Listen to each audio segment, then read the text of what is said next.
Kain tayo ng sinilihan. Nagluto na ulit ako. Dahil nga parang napapaibig na naman sa may sili na pagkain. Kaya ito, nagluto na naman ako ng ganitong sinilihan. Kasi sa amin, sa Bicol, ganito lang lagi kapag halimbawa ikaw parang nananabang sa pagkain. Ganito lang ang gagawin namin. Luluto ng sinilihan, yun, gaganahan ka na uling kumain. So mamaya papakita ko sa inyo kung paano lang to niluluto. Simpleng-simple lang. Sa ngayon, kain muna tayo dahil gutom na naman dahil tanghali na. Kararating lang kasi namin kanina, galing na naman kami sa gala. Ayun, syempre wala namang makakain na iba, kaya ito, kain-kain muna.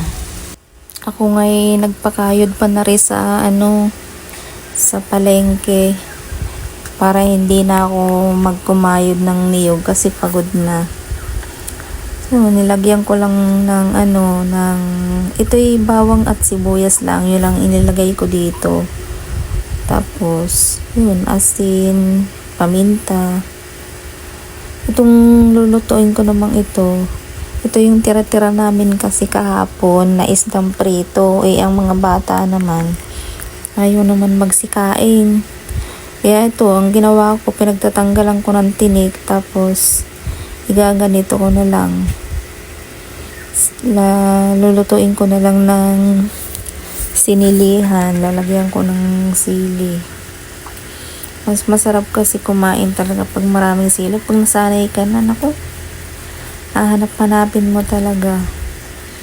Madali lang to maluto. Pagka kumulo na, mamaya ilalagay na natin yung hinimay kong isda. Kasi yan prito na naman. Mabilis na yun maluto. Pagka kumulo lang itong gata, pwede na ilagay. Ganito lang siya. Mahal naman kasi ng niyog ngayon. Diyos ko, sa palengke, magkano na? Isang maliit, 30 pesos. Pag dalawa, 60 pesos na. Ito, yung ginamit ko dito, bali, 60 pesos na yun. Niyog lang. Kaya minsan, mas magastos nga to yung ganitong ginataan kaysa dun sa mga gulay-gulay na lang na bulang lang. Kasi yung bulang lang, wala namang yun, kundi tubig lang o kaya naman hugas bigas, bawang. Yun lang mga panglahok-lahok nun. Ito, marami. Kaya minsan, pag wala talagang pambili ng niyog, yun, huwag na lang magluto ng ganito sinilihan. Dahil nga sa mahal ng niyog, mapwera na lang kapag kayong may nahingan ka o kaya may nagbigay ng niyog, yun.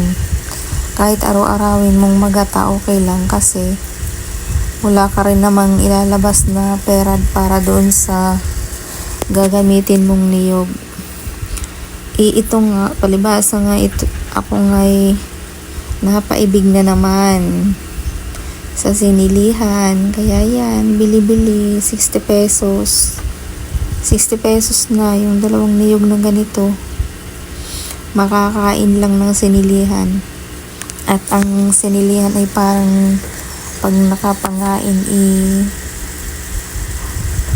lalakas talaga na uli ang katawan.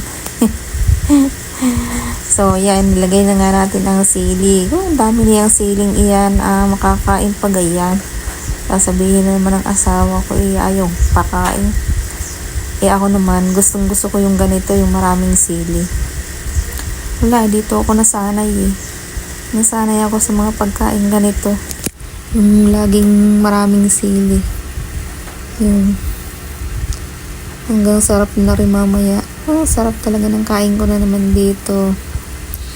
Ito, yung pag nagluluto ako ng ganito, yung gusto ko yung maanghang. Kasi pag hindi naman maanghang, parang hindi naman masarap. Yan, at ang aking anak na naman ay may Shopee daw. Diyos ko po, ako'y gayak ng kakain na may Shopee pang dumating. Order na naman ang aking mga anak. Ang aking mga dalaga mahilig din sa pag-order ng mga Shopee. Sa bagay, nahiya ako ng lahat. Ang ibinibili naman ng Shopee, pinagtatrabahuhan naman nila. Kaya hinahayaan ko na lamang. Kaya yun, akin munang aanuhin yung Shopee ng mga iyon, kung ano ba yung in-order na namang iyon. Akin titingnan kung ano ba yung nasa shopping iyon. Kaya ako'y nagbo-voice over din biglang nadating ang Shopee. Ay naku po, kaya naman na ang mga batang are. Naman, teka muna nga ito kung aayusin ko muna nga ito. Tama na muna. Bye-bye. Thank you very much.